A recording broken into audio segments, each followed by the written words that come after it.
আসসালামু আলাইকুম। আজ আপনাদের সাথে শেয়ার করব কিউব করে কাটা রুই মাছ রান্না অথবা চট্টগ্রামের ভাষায় ছক্কার দানা রান্না। বিয়েতে এভাবে রান্না করলে বলা হয় ছক্কার দানা রান্না।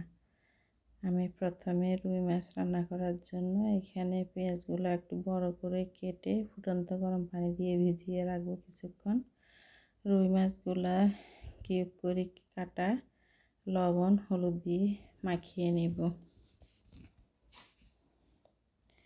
ভালো করে মেখে রেখে দিব রেস্টে। এখন আমি এখানে মশলাগুলো রেডি করব। লবণ, হলুদ, মরিচের গুঁড়া, জিরার গুঁড়া, ধনিয়ার গুঁড়া পরিমাণ মতোই দিব, যেহেতু মাছ খুব বেশি না। এখন আমি মাছগুলো ভেজে নেব।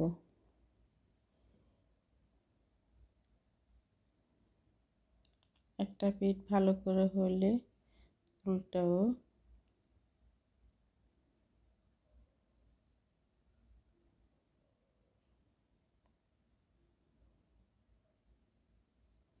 এই রান্নাটা বিশেষ করে বিয়েতে দেওয়া হয়।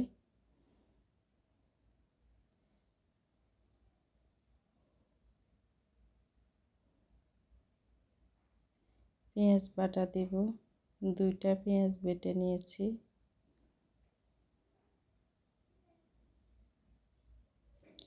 একটু ভালো করে কষিয়ে নেব পেঁয়াজের কাঁচা গন্ধটা যাওয়া পর্যন্ত।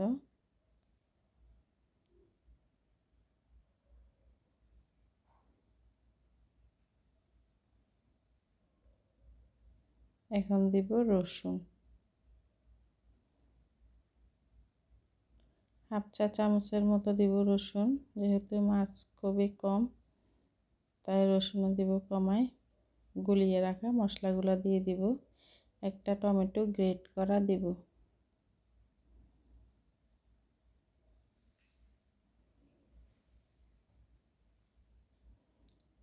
1 টেবিল চামচ সয়া সস দিব।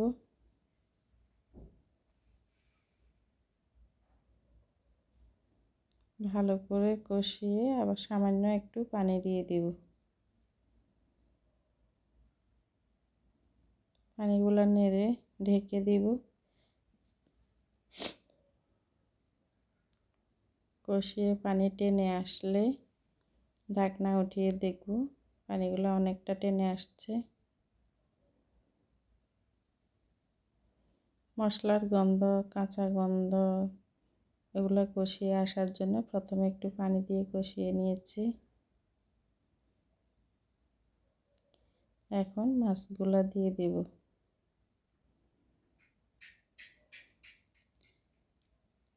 গরম পানিতে ভিজিয়ে রাখা পেঁয়াজ, 2টা কাঁচা মরিচ, কিউব করে কাটা একটা টমেটো দিয়ে দিব। পেঁয়াজগুলো দিয়ে বেশিক্ষণ সিদ্ধ করব না। গরম পানিতে ভিজিয়ে রেখেছি তাই পেঁয়াজের কাঁচা গন্ধ এবং কষ এগুলো বের হয়ে পেঁয়াজটা সুন্দর হয়ে গিয়েছে।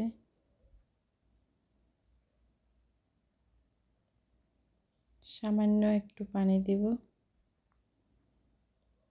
মাছটা সিদ্ধ হওয়ার জন্য।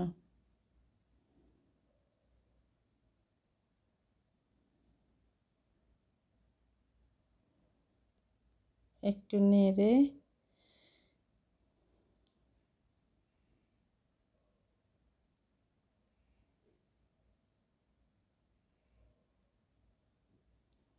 ঢেকে দিব। কিছুক্ষণ অপেক্ষা করব। হয়ে আসছে কিউব করে কাটা রুই মাছ রান্না অথবা ছক্কার দানা রুই। আমি সামান্য লবণ দিব,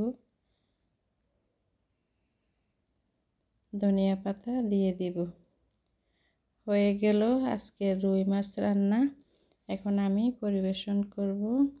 ভিডিওটি সম্পূর্ণ দেখার জন্য ধন্যবাদ। ভিডিওটি ভালো লাগলে লাইক, কমেন্ট, শেয়ার, চ্যানেলটি সাবস্ক্রাইব করবেন। আল্লাহ হাফেজ।